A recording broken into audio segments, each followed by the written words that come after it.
फूल खिलते हैं, flowers Bloom, part 2। Good morning बच्चों, नमस्ते।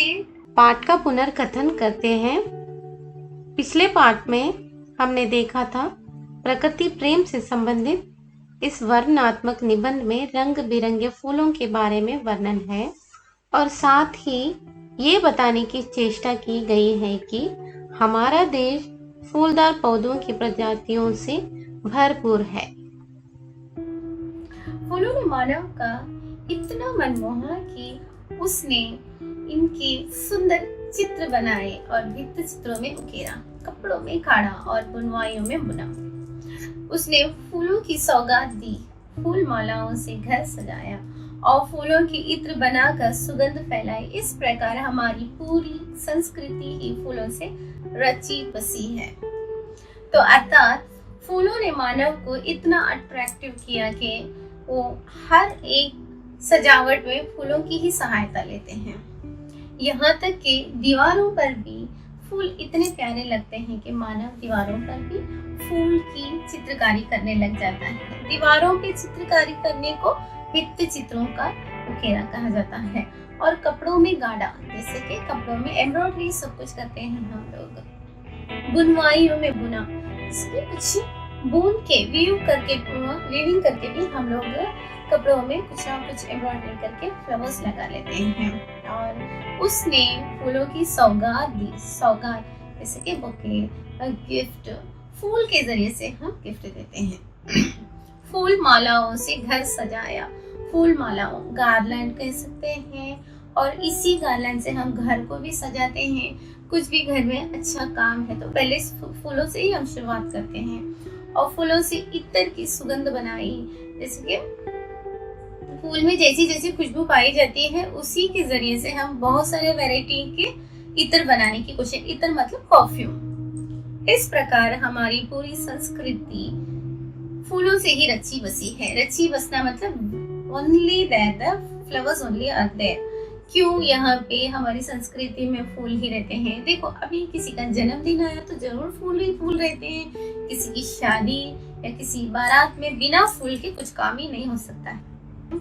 Flowers have fascinated women so much that they have drawn beautiful pictures of them, engraved in fresco, embroidered in cloth and woven in weaves. They gifted flowers, decorated the house with flowers, and spreaded the fragrance by making perfumes from flowers. Thus, our entire culture is composed of flowers. भित्ति चित्रों, wall painting, उकेरा, एंग्रेव्ड। मैंने बताया कि दीवारों पे भी बहुत सारे लोग पेंटिंग करने लग जाते हैं। फूल उनको इतने प्यारे लगते हैं कि हर एक दीवार पे फूलों की पेंटिंग करने लग जाते हैं। उकेरा, एंग्रेव्ड, तो जैसे कि एक ढांचे की तरह दीवारों पे वो पेंटिंग करने लगते हैं। काढ़ा, मैंने बताया कि कपड़ों में एम्ब्रॉयडरी करने का। बुनवाइयों, जैसे कि वीवर्स करने का। बुनवाइयों, जैसे कि आपने देखा होगा ज्यादातर देहाती लोग इस तरह से करते हैं। आजकल शहरों में भी बहुत सारे लोग को शौक लगा रहता है इस तरह से करने की। सौगात, सौगात जैसे कि गिफ्ट देना, फूल के जरिए से किसी को तोहफा देना। इत्र, परफ्यूम, फूलों से हम सिर्फ उसकी खूबसूरती ही नहीं देखते बल्कि उसके अंदर से खुशबू उठा के इत्र बनाने की कोशिश करते हैं, परफ्यूम बना के हम लगाते हैं। फैलाई, हर जगह इसकी खुशबू फैलाते फिरते रहते हैं हम। हमारी संस्कृति में हर एक काम फूल के जरिए से हम शुरू करते हैं। हमारी कल्चर रची बसी, कंपोस्ट, इसी में ही सब कुछ फूल ही फूल। हर एक हमारे कार्यक्रम में फूल का उपयोग हम करते रहते हैं। Flowers have fascinated humans so much that they have drawn beautifully pictures of them, engraved in frescoes, embroidered in cloth, and woven in weaves. They gifted flowers, decorated the house with flowers, and spread the fragrance by making perfumes and flowers. Thus, our entire culture is composed of flowers. हमारे देश में फूलों की खेती को मुगल सम्राट ने बहुत बढ़ावा दिया। आप जानते होंगे कि मुगल सम्राट जो जैसे कि उसका पहला संस्थापक कौन था? बाबर था। उसके बाद हुमायूं हुआ, उसके बाद अकबर हुआ, फिर जहांगीर हुआ, फिर शाहजहां, फिर औरंगजेब। इसी तरह से जनरेशन उनका वंश ऐसे ही आता रहा। तो पहले हमारे देश में फूलों की खेती कौन लेके आया? मुगल सम्राटों ने ही लेके आया, बढ़ावा दिया फूलों का। मुगल साम्राज्य का संस्थापक बाबर था। साम्राज्य क्या है यहाँ पे? मुगल साम्राज्य। जब मुगल का पीरियड यहाँ पे आया, संस्थापक उसमें पहला किंग कौन था? बाबर था। उसने जब भारत की गद्दी संभाली, गद्दी थ्रोन, जब वो भारत के थ्रोन में जो बैठा, संभाला, तो कंट्रोल किया, तब फारस, पर्शिया से बहुत सारे फूल मंगाया। नॉट ओनली फारस, पर्शिया से, और कहाँ से मंगाया? मध्य एशिया, नॉर्थ ईस्ट से भी बहुत सारे फूल मंगाए कि एक से एक नायाब मतलब यूनिक, हम लोग यहाँ देख ही नहीं सकते, बिल्कुल नायाब, अलग ही यूनिक फ्लावर्स वहां से यहाँ से सब मंगाए और यहाँ उनके पौधे लगवाए। फूलों का राजा गुलाब कहलाता है। जैसे कि ऋतुओं का राजा मैंने बताया था कि बसंत कहलाता है, इसी प्रकार फूलों का राजा गुलाब कहलाता है। गुलाब के पौधों को हमारे देश में लाने का श्रेय बाबर को ही जाता है। श्रेय मतलब क्रेडिट। गुलाब के पौधे हमारे देश में किसने लाया? बाबर ने ही लेके आया। बहुत सारे बाहर के फॉरेन कंट्रीज से, विलायती मतलब फॉरेन कंट्रीज से उसने मंगवाया। हमने देखा था कि फारस, पर्शिया से बहुत सारी चीजें मंगाया और मध्य एशिया, नॉर्थ ईस्ट से भी बहुत सारी चीजें मंगाया। तो वहां से कौन सा फूल आया? गुलाब आया। तो गुलाब, ये फूलों के सारे प्रजातियों में कौन यहाँ का राजा है? गुलाब ही है। तो इसी तरह वसंत जैसे कि सारे ऋतुओं में राजा था, गुलाब सारे फूलों में राजा है। लेकिन ये फूल यहाँ लेके आने का, इस फूल का श्रेय किसे जाता है? बाबर को ही जाता है। मतलब बाबर को इस फूल लाने का क्रेडिट जाता है। The cultivation of flowers in our country was great encouraged by the Mughal Empire. मैंने कहा था कि हमारे देश में फूलों का श्रेय किसे जाता है? फूल की खेती यहाँ पे कौन फैलाया? सिर्फ और सिर्फ बाबर फैलाया, ऐसे बताते हैं यहाँ इस पार्ट में। The founder of the Mughal Empire was Babar. तो पहला किंग कौन था जो मुगल एम्पायर में? बाबर ही था। He was took over the throne of India। जब वो हिंदुस्तान की गद्दी पर बैठा, he also brought unique flowers from the Persia and Central Asia। Persia से, फारस से फूल मंगाए और मध्य एशिया से मंगाए, सेंट्रल एशिया से। And got them planted here। यहाँ पे बहुत सारे फूलों को लगाया। The king flowers is the rose। सारे फूलों का राजा मैंने बताया था कि गुलाब।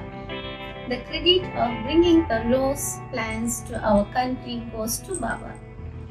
हमारे देश में गुलाब के फूल के पौधे को उगाना और गुलाब को यहाँ पे लेके आने का श्रेय किसे जाता है? बाबर को जाता है। सम्राटों का अर्थ है किंग्स। यहाँ के कौन से बादशाहों के बारे में बताया है? मुगल बादशाहों के बारे में बताया है। बढ़ावा, टू एनकरेज। बाबर ने यहाँ पे किस चीज का बढ़ावा दिया? फूलदार पौधे लगवाने का। साम्राज्य, किंगडम। जब बाबर का यहाँ पे किंगडम था तो उसने बहुत सारे बाहर के देशों से फूल के पौधे मंगवाए, नायाब, बिल्कुल यूनिक। संस्थापक, फाउंडर, जो पहला बादशाह था बाबर, गद्दी, थ्रोन, वो हिंदुस्तान की गद्दी पे बैठा था, संभाली, उसने यहाँ पे कंट्रोल किया। फारस, पर्शिया, मध्य एशिया, सेंट्रल एशिया, नायाब, यूनिक।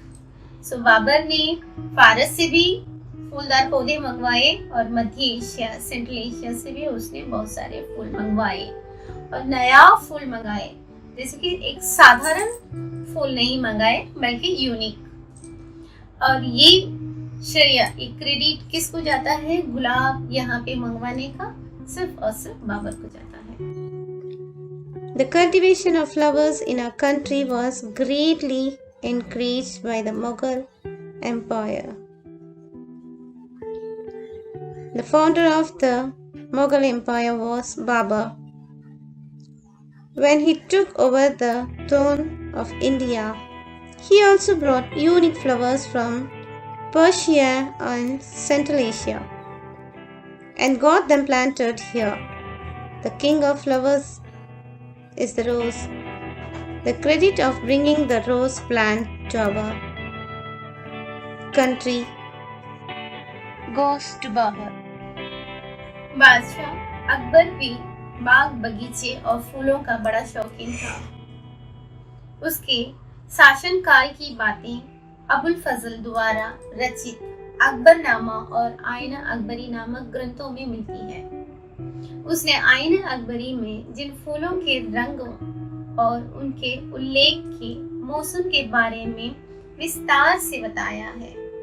उनमें चमेली, मोगरा, चंपा, केतकी, जूही, नरगिस, केवड़ा आदि प्रमुख हैं। जहांगीर तो प्रकृति प्रेमी था ही, उसे भारत के सुगंधित फूल भी बहुत पसंद थे। इस पैराग्राफ में क्या बताने की कोशिश हो रही है? बादशाह अकबर भी बाग बगीचे और फूलों का बड़ा शौकीन था। हमने पहले पैराग्राफ में देखा था, इसके पिछले पैराग्राफ में बाबर कितना शौकीन था फूलों का, जो उसी को श्रेय जाता है, उसी को क्रेडिट जाता है गुलाब यहाँ पे मंगवाने का। जैसे कि यूनिक जो भी एक नया फूल सब यहाँ पे उसी ने मंगवाया था। तो ये मुगल सल्तनत का, मुगल एम्पायर का ये थर्ड किंग है, तीसरा बादशाह है जो अकबर। ये भी बाग बगीचों और फूल का बहुत शौकीन था। जैसे कि अपने दादा को जिस तरह से शौक था, इसी को भी उसी तरह से है। उसकी शासन काल की बातें अबुल फजल, तो अकबर जो अपनी गद्दी पे बैठकर जो उसने संभाला था प्रजा को, उन सारी बातें अबुल फजल ने लिखा। क्या आप जानते हो अबू फजल कौन है? अकबर के शासन काल में 9 रत्न थे, 9 रत्नों में से ये भी एक है। इसने हमेशा अकबर की सारी बातें किताबों में उल्लेख करने लग गया। तो इसकी 2 किताबें मशहूर है, एक अकबरनामा और दूसरा आईने अकबरी। अकबरनामे का एक तीसरा पार्ट ही आईना अकबरी है, उसके अंदर का ही है। अकबरनामा में अबुल फजल ने सारी अकबर की लाइफ हिस्ट्री लिख दिया और आईना अकबरी में वहाँ के जो इकोनॉमिकल कंडीशन था और किस तरह से प्रजा थी, मजदूर कैसे थे, वहाँ के जो भी सिक्के कैसे थे, कैसे वो लोग ने अपनी जिंदगी गुजारा, उसका सारा वातावरण लिखा। यहाँ तक कि उसने बाबर और हुमायूं के बारे में भी आईने अकबरी में लिखा है। उसने आईना अकबरी जिन फूलों के रंगों और उनके खिलने का मौसम के बारे में विस्तार से बताया है। अबू फजल सिर्फ उस आईने अकबरी और अकबरनामा में अकबर के बारे में सिर्फ नहीं बताया है कि बल्कि बहुत सारे फूलों की वैरायटीज के बारे में भी इसमें बताया गया है। उनमें क्या क्या फूल उसने उल्लेख किया हम देखेंगे। चमेली के बारे में लिखा है, मोगरा के बारे में लिखा है, चंपा के बारे में लिखा है, केतकी के बारे में लिखा है, जूही के बारे में, नरगिस के बारे में, केवड़ा आदि प्रमुख हैं। जहांगीर तो प्रकृति प्रेमी था ही, उसे भारत के सुगंधित फूल भी बहुत पसंद थे। तो यहाँ पे बाबर का नाम भी आ गया मुगल एम्पायर का, और अकबर का नाम भी आ गया। अकबर का बेटा जहांगीर भी वो कैसे था? बिल्कुल प्रकृति प्रेमी, नेचुरलिज्म, नेचुरल के बारे में बहुत उसको जानकारी थी, उससे बहुत वो प्यार करता था नेचुरल से। तो वो भी अपने दादा और बाप की तरह सारे फूलदार सभी चीजों को पसंद करने लगता था। Emperor Akbar was also very fond of gardens and flowers. Fond का अर्थ है कि उसमें दिलचस्पी रखना. The words and stories of his are written in these books Akbarnama and Aina Akbari, composed by Abu Fazl. He has described in details about the colors of flowers and their blooming season in Aina Akbari. Among them are jasmine, mogra, champa, ketaki, juhi, nargis, kevda, etc. Jahangir too was a lover of nature, and he also loved the fragrant flowers of India. शौकीन, fond, जो कोई चीज में दिलचस्पी रहना, interest रहना. शासन काल, गवर्नमेंट. यहाँ पे किसकी गवर्नमेंट थी? बाबर, अकबर और जहांगीर. ये सारे लोग किस में शौकीन थे? दे वर फॉन्ड ऑन फ्लावर्स. रचित, राइटिंग, यहाँ पे किसने लिखा था? अकबरनामा और आईने अकबरी, अबू फजल. मौसम, अबू फजल जब लिखने लगा तो वहाँ के मौसम और वातावरण सभी के बारे में लिखा. क्यों यहाँ पे मौसम का उल्लेख इसने किया कि हर मौसम के अंदर जब ऋतु आता है कोई एक बार, तो उसमें किस तरह से फूल खिलते हैं, उनके प्रजातियों के बारे में, बहुत सारे फूलों के बारे में इसमें लिखा है. विस्तार, डिटेल से लिखा है, सिर्फ ऐसे ही नहीं लिखा. और क्या क्या फूलों के नाम इसने यहाँ पे उपयोग किया है? चमेली, मोगरा, चंपा, केतकी. जैसे कि चमेली को हम क्या कहते हैं अंग्रेजी में? जैस्मिन. मोगरा, डेजी. चंपा, येलो जैस्मिन. केतकी, स्क्रो पाइन फ्लावर. जूही, स्वीट जैस्मिन. नरगिस, नासिस. केवड़ा, पेंडानस. प्रमुख, इन सारे फ्लावर्स के नाम एक इम्पोर्टेंट जरिए से इसने इस उल्लेख में दिया है. सुगंधित, fragrance. Emperor Akbar was also very fond of gardens and flowers.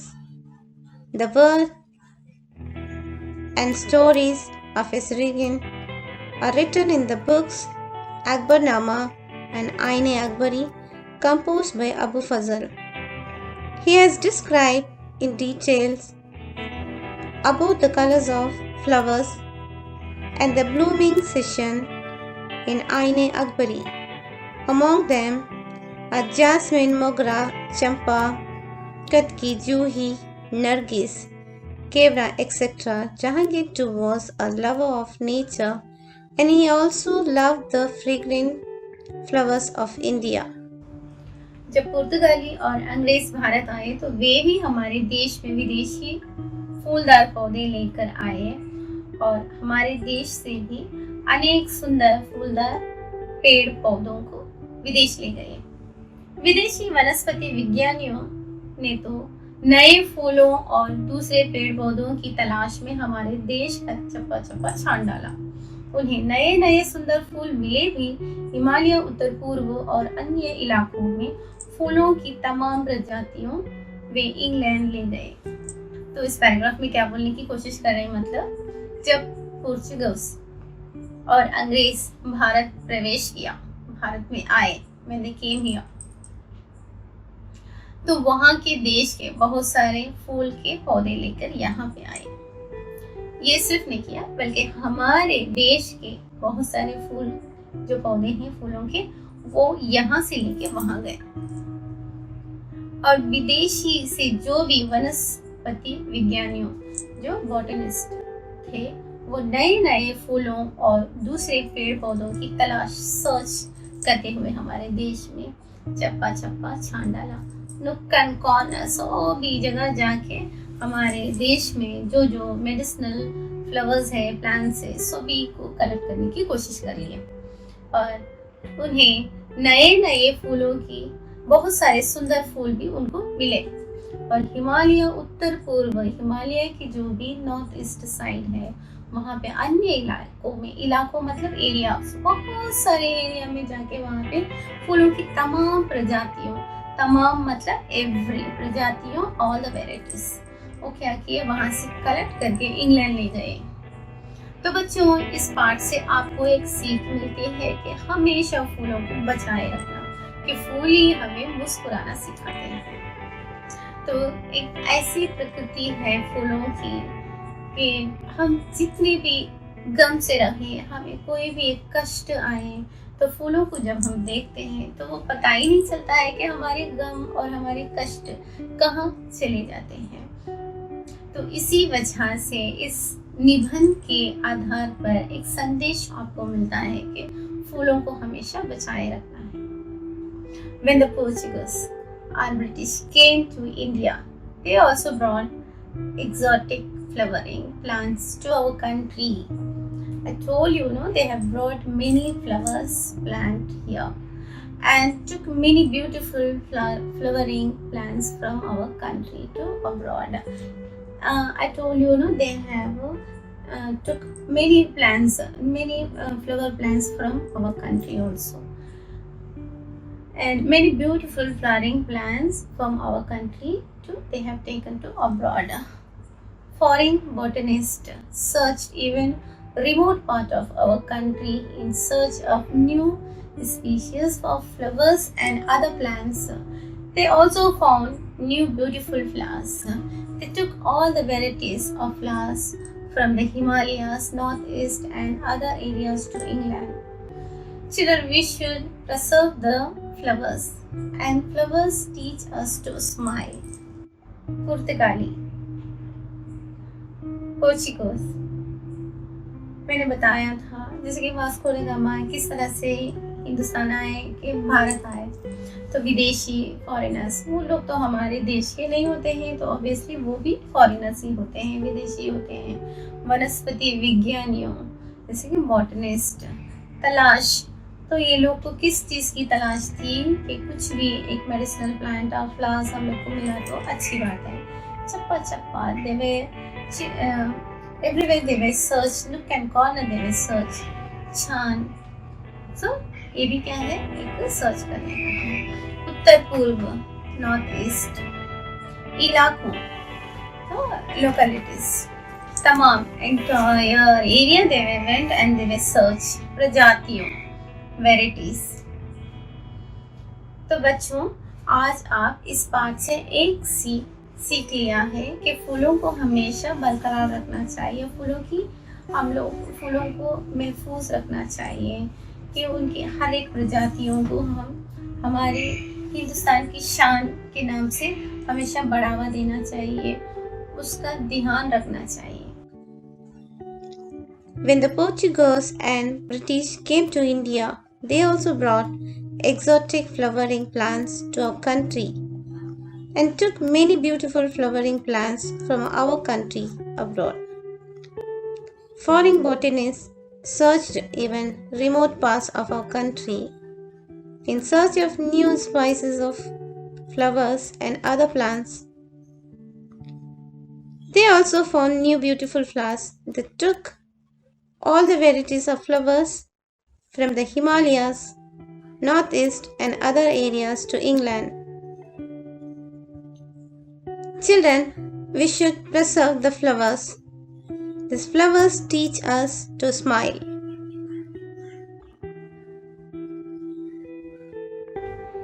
बच्चों, हमें फूलों को बचाए रखना चाहिए, ये फूल ही तो हमें मुस्कुराना सिखाते हैं। तो चलिए आज हम फूल खिलते हैं का निबंध देखेंगे। फूल खिलते हैं, फूल प्रकृति की सबसे सुंदर एक कीर्ति है। फूल न होते तो उपवन बगीचे की कल्पना करना ही बेकार है। फूल कोमल, सुंदर और खूबसूरत होते हैं। ये उदासीन व्यक्ति के चेहरे तक पर हंसी ले आते हैं। तो चलिए अभी मैंने जो हिंदी में पैराग्राफ बताया था उसका अंग्रेजी में मैं अर्थ बताने की कोशिश करती हूँ। That's an introduction. The flowers is the most beautiful work of nature. It is useless to imagine a garden where there are no flowers. The flowers are so soft beautiful and aromatic that brings joy and happiness on the faces of sad person to their faces.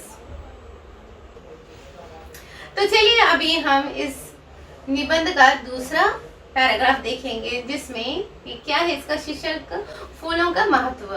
फूलों ने मानव का इतना मन मोहा है कि मानव ने उसके भित्ति चित्र बनाने की कोशिश की है और कपड़ों में गाढ़ा है और बुनवाइयों में भी किया है, और उसने फूलों की सौगात दी है, फूल मालाओं से घर सजाया है, फूलों के इत्र बनाकर सुगंध फैलाई है। किसी की शव हो या यात्रा हो, जन्मदिन हो, विवाह उत्सव हो, सभी जगह में किसकी आवश्यकता है? सिर्फ और सिर्फ फूलों की आवश्यकता है। हमने अभी क्या देखा था कि फूल के महत्व के बारे में देखा। तो चलो अभी मैं इसको अंग्रेजी में बताने की कोशिश करता हूँ। Flowers fascinated humans so much that they made beautiful pictures of them. The wall painting embroidered in the clothes and waving in the waves, and he gave flowers as gifts, decorated the house with flowers and spread the fragrance by making perfume from flowers. Someone, whether it's a funeral or birthday or the wedding ceremony, flowers are needed everywhere. तो चलिए अब हम इस निबंध का तीसरा paragraph देखेंगे, जिसका शीर्षक है हमारे देश और फूल। हमारे देश में फूलों की खेती को मुगल सम्राटों ने बढ़ावा दिया है। सम्राट अकबर फूलों का शौकीन था। सम्राट बाबर ने भी दूसरे सारे देशों से नया फूल मंगवाए और हमारे देश में उनके पौधे लगवाए। जब पुर्तगाली और अंग्रेज भारत आए तो वे भी हमारे देश में विदेशी पौधे लेकर आए थे। तो चलो इस भाग का अंग्रेजी अर्थ हम देखेंगे। Our country and flowers. The cultivation and flowers in our country was promoted by the Mughal empires. Empire Akbar was fond of flowers. Empire Babur brought unique flowers from other countries and planted them in our country. When the Portuguese and English people came to India, they too brought foreign flowers, plants to our country. तो चलिए अभी हम इस भाग का उपसंहार देखेंगे, जो आखिरी पैराग्राफ है। उपसंहार में क्या है? जहाँ भी संभव हो बाग बगीचे बनाइए और पेड़ उगाइए। हमें फूलों को बचाए रखना चाहिए, इससे प्रकृति का संतुलन बरकरार होता है। क्यों ना हम चलो इस पैराग्राफ का अर्थ अंग्रेजी में देख लेंगे। उपसंहार का अर्थ है जैसे कि conclusion, एपिग्यू। Whenever possible, make gardens and grow trees. We should save and protect flowers. This maintains the balance of nature. Thank you.